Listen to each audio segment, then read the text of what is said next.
Vamos lá, boa tarde. Do universo de 13 milhões de desempregados no país, mais de 3 milhões, ou 24% do total, estão sem trabalho há mais de 2 anos. E o número de pessoas que desistiram de procurar emprego passa de 4 milhões e 800 mil. Os números foram divulgados hoje pelo IBGE. Você vai ver também no Jornal da Assembleia. CPI das organizações sociais. Diretores de hospital admitem crise por causa de má administração e desvio de recursos. A audiência pública defende a aprovação do projeto de lei que proíbe o embarque de animais vivos por transporte fluvial e marítimo em São Paulo. Mais um serviço de utilidade pública rápido e eficiente aqui na Assembleia. Mutirão de investigação de paternidade já está aberto à população. Projeto de lei quer aumentar a segurança para quem trabalha com manutenção de redes elétricas. A partir de agora, no Jornal da Assembleia.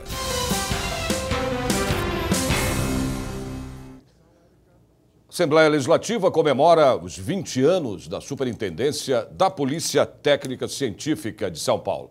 Esse evento acontece, neste momento, no auditório Paulo Kobayashi, de onde fala agora ao vivo a repórter Érica Rezende. Boa tarde para você, Érica. Boa tarde, Sérgio. Boa tarde a todos. É essa superintendência que comanda o Instituto Médico Legal e o Instituto de Criminalística. O Estado de São Paulo tem cerca de 1.200 peritos criminais, mas segundo o sindicato, há um déficit de 31% no efetivo, ou seja, faltam cerca de 538 peritos criminais. Esse evento é organizado pelo Sindicato dos Peritos Criminais do Estado de São Paulo e contou com a participação do secretário adjunto de Segurança Pública do Estado, o Dr. Sérgio Turra. Nesse evento estão sendo realizadas homenagens e também palestras aí relacionadas ao tema da Polícia Científica. A reportagem completa do evento você acompanha no Jornal da Assembleia de amanhã.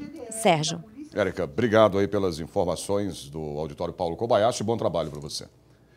Frente Parlamentar em defesa do transporte metroferroviário voltou a se reunir hoje. Mas o evento não é aqui na Assembleia, ele não acontece aqui no Parlamento. O repórter Jorge Machado tem agora informações ao vivo. Boa tarde para você. Boa tarde, Sérgio. Boa tarde a todos. O encontro acontece no Instituto de Engenharia, que fica aqui na Avenida Dante Pazanese, 120, na Vila Mariana, ao lado, bem perto aqui do Palácio 9 de Julho, e é mais uma iniciativa da Frente Parlamentar em prol do transporte metroferroviário. São engenheiros, pesquisadores, especialistas e representantes do governo do Estado e do Parlamento Paulista que estão reunidos agora para discutir a situação do transporte no país.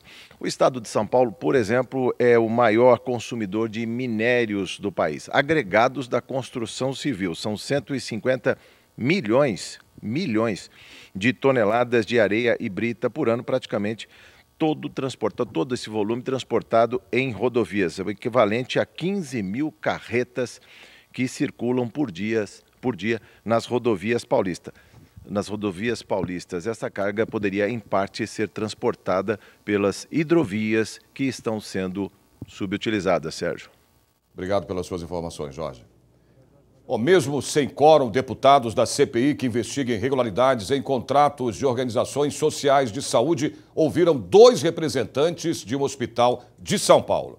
Eles admitiram que a crise financeira que o hospital atravessa foi provocada na administração e má administração, melhor dizendo, e também de desvio de recursos. A reportagem é da Silvia Garcia. Os 2 representantes começaram a falar por volta das 2 horas da tarde. Maurício Rodrigues se apresentou como provedor da Santa Casa de Bariri, irmandade que virou organização social e mudou de nome, Vitale Saúde. Desde 2015 assumiu o contrato com o Hospital Ouro Verde, em Campinas, com a intenção de levar fundos para a Santa Casa. Montamos a OS para que se levantasse fundos, que nós temos um hospital lá parado, e a nossa vontade era de terminar esse hospital, Qual é a cidade, por favor? A cidade de Bariri. Responsável por cuidar da parte administrativa, Diogo Fernandes, contou que quando a Vitale começou a cuidar do Hospital Ouro Verde, entrou no prejuízo. Na época, a Vitale fez a subrogação da folha de pagamento, né, ou seja, assumiu todos os funcionários que eram da SPDM, os 1.500 funcionários aproximadamente, que trabalhavam ali no hospital e que não existiam, na época, o dinheiro para poder pagar a rescisão desse pessoal.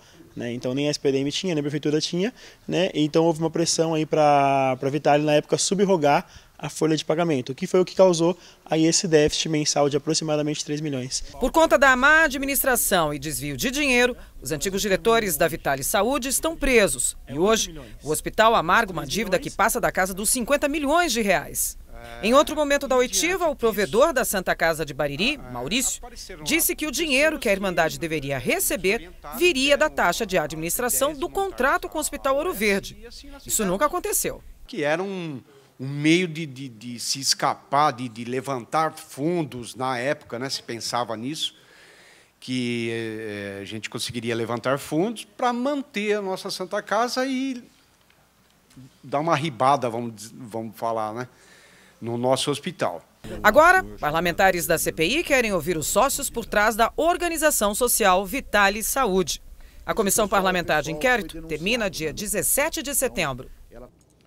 O Tribunal Superior Eleitoral recebeu ontem os últimos pedidos de registro da candidatura à presidência da República. São 13 inscritos, confira aí. Ciro Gomes, pelo PDT, Henrique Meirelles, MDB, Vera Lúcia, do PSTU, Jair Bolsonaro, PSL, Marina Silva, pela Rede Sustentabilidade, Álvaro Dias, do Podemos, José Maria Emael, do Partido Democracia Cristã, João Amoedo, do Partido Novo, Geraldo Alckmin, do PSDB, Guilherme Boulos, do PSOL, Cabo Daciolo, do Patriota, João Goulart Filho, do PPL. A última candidatura a ser registrada foi a de Luiz Inácio Lula da Silva, do PT.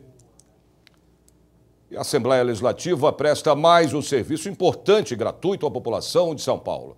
Já está funcionando o mutirão de investigação e reconhecimento de paternidade aqui no Palácio 9 de Julho. Uma parceria com a Defensoria Pública e a Unesp, que é a Universidade Estadual Paulista. Um processo de reconhecimento de paternidade que pode durar aí até 2 anos na Justiça Comum, pode ser resolvido agora em até 40 dias no mutirão. A repórter Priscila Silvério foi conhecer o serviço e mostra agora pra gente como é que ele funciona. Alexandrina teve 2 filhos com o mesmo homem, mas o mais velho não foi registrado pelo pai, porque à época ele ainda não tinha o documento do divórcio do casamento anterior. Alexandre teve a convivência do pai, mas nunca o sobrenome dele. Ele não podia reconhecer a paternidade porque ele não era divorciado. Então eu registrei só no meu nome. Eles souberam do mutirão da paternidade promovido pela Defensoria Pública do Estado de São Paulo no posto aqui da Assembleia Legislativa e vieram buscar informações, já que o pai de Alexandre morreu em 1985. Eles foram informados que o teste de DNA vai ser feito com o filho mais novo, o irmão de pai e mãe de Alexandre.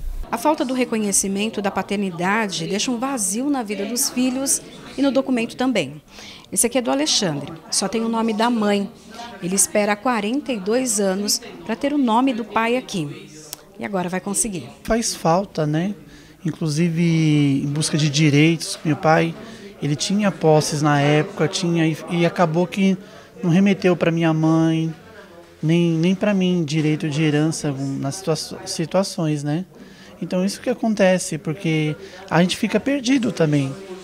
Você sem o nome do seu pai na carteira é complicado. O que é necessário para essa medida que a gente está adotando nessa fase extrajudicial é que haja outros parentes biológicos que permitam, então, a identificação do material genético do suposto pai. No caso dela, por exemplo, há um outro filho biológico que tem em comum a mãe e o pai. A gente vai convocar a mãe e esse filho biológico para que façam o exame e, com isso, possam confrontar com o DNA do filho que deseja ser reconhecido. O posto de atendimento da Defensoria Pública aqui na Assembleia acontece na sala T71, próximo à entrada do Palácio 9 de Julho, de segunda a sexta, da 1 às 5 da tarde, para quem tem renda familiar de até 3 salários mínimos.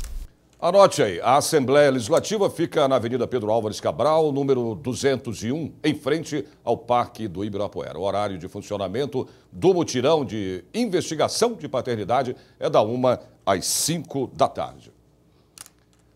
Os candidatos podem, a partir de hoje, fazer propaganda eleitoral. Veja o que é permitido pela lei. Distribuição de panfletos, caminhadas, carreatas, passeatas e carros de som. Bandeiras em vias públicas são permitidas desde que não atrapalhem motoristas e pedestres. Em imóveis particulares, podem ser colocados adesivos de papel ou plástico de, no máximo, meio metro quadrado. Adesivos em carros também são livres. Na internet, candidatos, partidos e coligações podem apresentar suas propostas desde que elas estejam registradas na Justiça Eleitoral. Em jornais impressos, os candidatos podem publicar até 10 propagandas por veículo. Nesse caso, o preço pago por cada anúncio tem que constar na propaganda. E atenção para o que não pode ser feito pelos candidatos: showmícios, campanhas em outdoor, distribuição de camisetas, chaveiros, bonés, canetas, brindes e cestas básicas. Quem não respeitar as regras pode até perder o registro da candidatura. A propaganda eleitoral gratuita no rádio e na TV começa no dia 31 de agosto.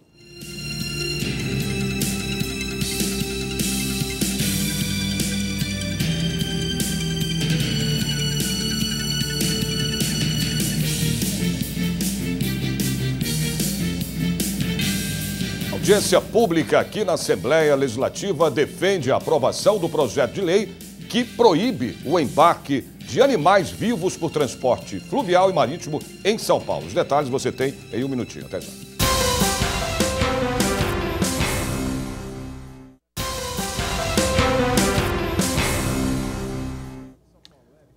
Uma sessão solene vai comemorar hoje aqui na Assembleia os 50 anos da Universidade Santo Amaro. Esse evento acontece no plenário Juscelino Kubitschek, de onde fala agora, ao vivo, o repórter Jorge Machado. Jorge, você. Isso mesmo, Sérgio, aqui no plenário Juscelino Kubitschek, a partir das 19h30, sessão solene em homenagem ao Jubileu de Ouro da Universidade Santo Amaro, a Unisa, ela que começou a trajetória lá em 1968 com os cursos de Letras, Matemática, Pedagogia, Física e Medicina, um dos cursos mais concorridos do país até hoje. São 20 mil alunos matriculados em 4 campi instalados na zona sul de São Paulo e a promessa de um futuro campus na cidade de Guarulhos, sem contar os polos presenciais, que são mais de 200 espalhados pelo Brasil, da Unisa, ela que foi pioneira em educação à distância em 2005, Sérgio. Obrigado, Jorge. A repórter Érica Rezende está de volta aqui ao Jornal da Assembleia com informações de uma audiência pública que vai debater as condições de trabalho dos enfermeiros de São Paulo. É isso, né, Érica?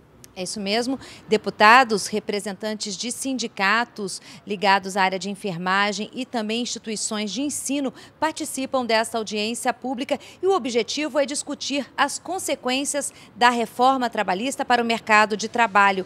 Esse evento está marcado para acontecer hoje às 7 da noite no auditório Paulo Kobayashi. Sérgio. Ok, Érica, obrigado.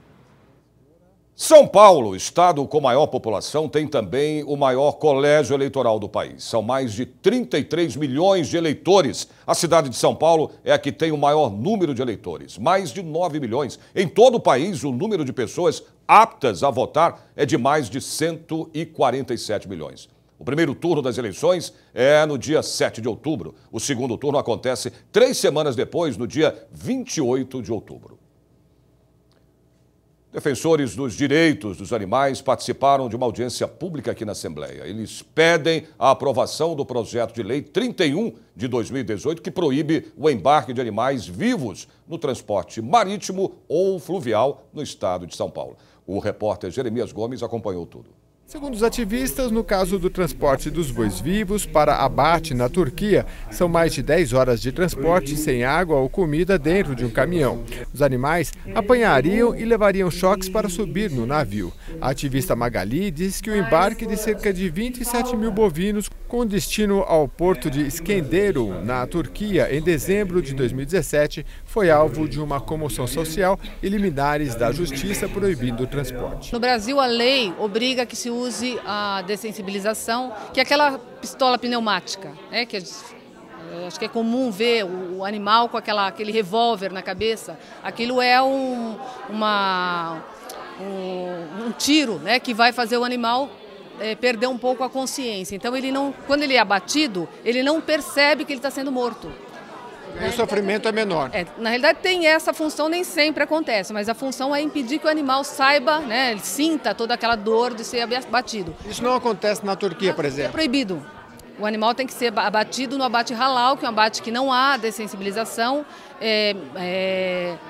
As informações que a gente tem é que eles são pendurados de cabeça para baixo, eles têm os tendões cortados e a jugular cortada e sangram até morrer. Então é um abate muito doloroso, né? O PL 31 de 2018 foi aprovado na Comissão de Constituição e Justiça na Assembleia Legislativa de São Paulo no dia 7 de março. 4 meses depois, os ativistas conquistaram uma vitória, a aprovação do regime de urgência na tramitação do projeto, o que possibilita que ele seja votado na frente das proposições em regime de prioridade e de tramitação ordinária. Entidades como a Sociedade Rural Brasileira e a FAESP, Federação da Agricultura e Pecuária do Estado de São Paulo, já se manifestaram contra o projeto, alegando que ele é desproporcional porque impede qualquer embarque de animais vivos, independente do padrão de bem-estar estabelecido por normas federais. A posição da associação é de que há um benefício no preço sobretaxado de que esses animais conseguem vivos serem exportados, mas há uma grande problemática nisso, porque essa exportação do animal vivo não traz de fato para o contribuinte nenhum benefício. E o animal que conseguisse ser exportado também de maneira congelada, ele traria, na verdade, o benefício de que haveria a possibilidade de você não ter as condições de deslocamento problemáticas e a forma da morte do animal depois. Então, esses dois elementos, ambiental, o direito do animal no transporte e o abate, que não seria tolerado no nosso universo, pelo menos da forma como ele é feita. Claro que dentro do Brasil existem algumas discussões sobre isso, mas os benefícios foram altamente questionados, não só pelos relatórios que eles emitiram, mas pelas contas que os economistas têm proposto de que não há compatibilização dos relatórios que foram apresentados pelos pecuaristas. A lei que proíbe o abastecimento de combustíveis depois do desarme do sistema automático das bombas foi debatida numa audiência pública realizada aqui na Assembleia. A meta é investir na conscientização e também alertar consumidores e trabalhadores de postos dos males que a exposição ao benzeno pode provocar na saúde. O benzeno é uma substância tóxica presente na gasolina. A reportagem é da Carla Francisco. Na mesa de discussões, representantes dos frentistas do Estado de São Paulo e da Vigilância Sanitária. O objetivo agora é debater a regulamentação e a fiscalização da Lei de número 16.656 de 2018. São várias as preocupações que envolvem a emissão do benzeno. A substância tóxica prejudica os trabalhadores dos postos de combustíveis, clientes, automóveis e meio ambiente. Em todo o estado de São Paulo, 73% das áreas contaminadas monitoradas pela CETESB são de postos de combustíveis. Em todo o território paulista, são 9 mil postos e mais de 232 mil trabalhadores. O presidente da Federação dos Frentistas de São Paulo disse que o trabalho agora é educativo. A lei ela só vai pegar se a gente conseguir educar o trabalhador e educar também o consumidor. Nós fizemos uma campanha, começamos agora em novembro, uma campanha juntamente com o Ministério Público, com apoio do Sereste, com apoio da Fundacentro. Lançamos num grande seminário essa campanha, lá em Campinas. Esse seminário teve a intenção de trazer os dirigentes sindicais de todos os estados, 16 sindicatos, para conscientizar ele da forma como que nós vamos abordar os trabalhadores e os clientes do posto para que faça essa lei pegar. A questão do abastecimento, né, que é um momento onde há uma grande exposição à gasolina, ao vapor da gasolina, ele precisa ser muito trabalhado e de mudança de uma cultura da sociedade mesmo, que é deixar de pedir o abastecimento até o limite, até o limite do tanque, né, de fazer os arredondamentos para poder afastar o trabalhador daquela zona do abastecimento. 8 mulheres vão disputar a eleição em São Paulo como candidatas a vice-governadoras. Anote aí, são elas. Ana Mercedes Bock, do PT, é vice do também petista Luiz Marinho. Andréia Menezes, do Novo, concorre na chapa de Rogério Scherker, também do Novo. Ariana Gonçalves, do PSTU, é candidata a vice de Toninho Ferreira, do mesmo partido. Carla Masson, do MDB, concorre na chapa de Paulo Scaff, também do MDB. Eliana Nicolucci, do PR, é a vice de Márcio França, do PSB. Fátima Aparecida de Souza, do DC, é a companheira de chapa de Adriano Costa e Silva, do mesmo partido. Gleide Sodré, do PDT, é a candidata a vice de Marcelo Cândido, também do PDT. E Lília Miranda, do PCO, é a companheira de chapa e também de partido do candidato Edson Dorta. Só uma mulher concorre ao cargo de chefe do Executivo Estadual. É Lisete Arelaro, do PSOL.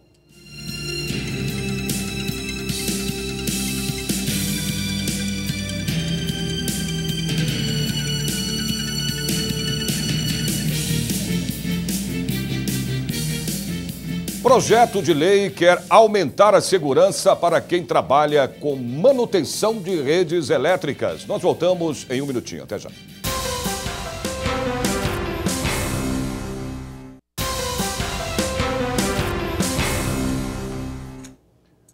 A inadimplência não para de crescer na maior cidade do país. Em São Paulo, mais da metade das famílias, 51,2%, tem alguma dívida. Bom, isso significa que quase 2 milhões de famílias não conseguem pagar suas contas em dia. A informação é da Federação do Comércio. E a maioria das dívidas tem mais de 90 dias de atraso. A maioria dos compromissos não cumpridos também são compras feitas em carnês, financiamento de carros e financiamento de casas. Eles estão com a cabeça no Enem e nos vestibulares do fim do ano.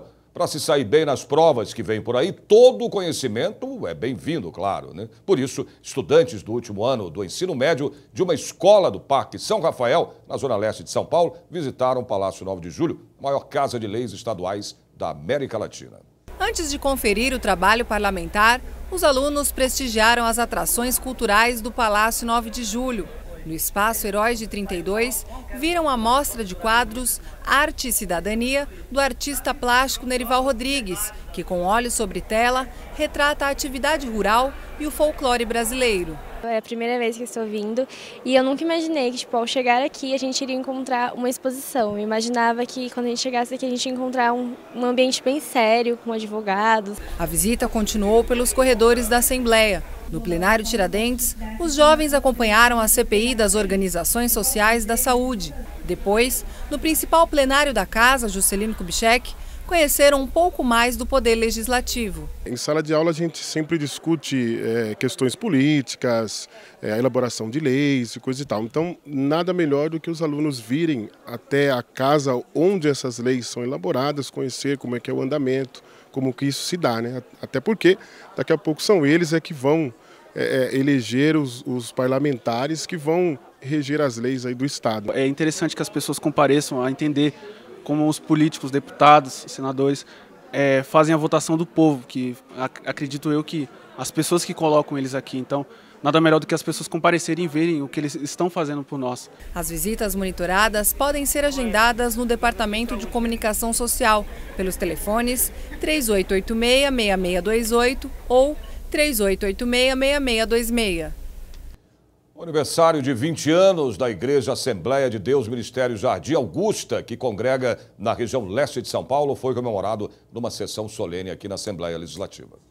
O evento comemorou os 20 anos do Ministério, que conta com 86 igrejas espalhadas pelo país e possui mais de 8 mil fiéis. Há 20 anos atrás, lá no Jardim Augusta, no Iguatemi, no extremo leste, iniciou-se esse trabalho com algumas famílias em uma casa, e hoje nós estamos em 7 estados, em várias cidades, cumprindo o ID do Senhor Jesus. A solenidade reuniu membros da igreja, pastores e lideranças, que destacaram o trabalho evangelizador e social do ministério. O nosso objetivo maior, enquanto convenção de igrejas, é incentivar, apoiar, para que as igrejas possam sair a campo e evangelizar aqueles que não são alcançados. E também recuperar aqueles que desistiram na metade da jornada, aqueles que pararam para pensar um pouco e recuperá-los, porque a obra é de Deus e nós estamos perfeitamente entrosados com a obra de Deus. O que essa casa faz hoje é um justo reconhecimento a alguém que presta um serviço não somente espiritual, mas também à nossa sociedade e ao Estado brasileiro. Quantas pessoas que deixaram de se utilizar do hospital, quantos que talvez até deixaram de ser presos, outros que já foram e foram restaurados, quantas pessoas que pela mensagem do Evangelho são restaurados dentro dos presídios e saem de lá ressocializado as coisas que o próprio presídio não consegue fazer. Para enaltecer o evento, os convidados foram agraciados com a presença marcante da orquestra e coral de jovens da ADIA. Semeando boas novas com palavras de amor, adoração e esperança, o Coral Kids também emocionou a todos.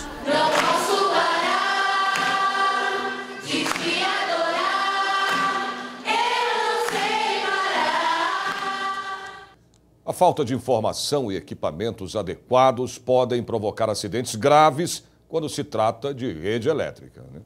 O projeto de lei em estudos aqui na Assembleia quer intensificar campanhas de alerta sobre os perigos com a rede de energia. Luiz trabalha na construção civil há muitos anos. Nunca sofreu um acidente porque coloca a segurança em primeiro lugar, principalmente se o trabalho for na área externa.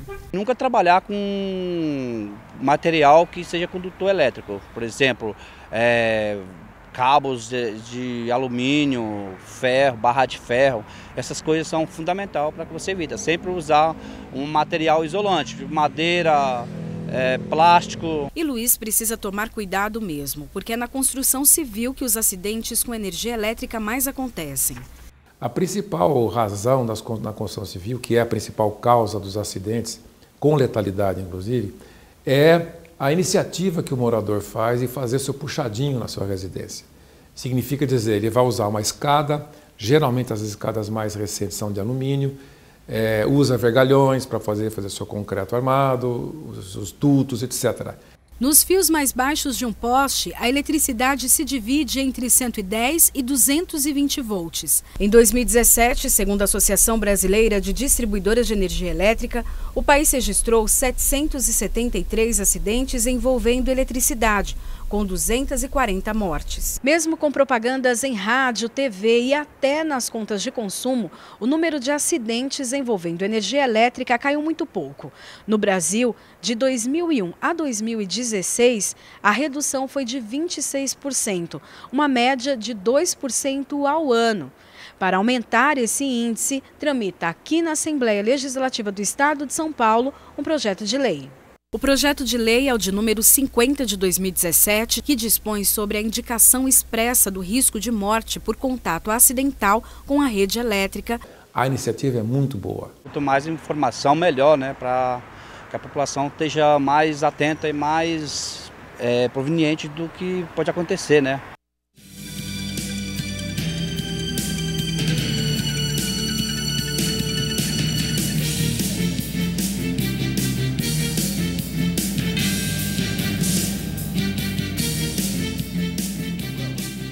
O Jornal da Assembleia desta quinta-feira termina aqui. A gente se vê de novo amanhã a partir do meio-dia. Até lá e uma ótima tarde para você.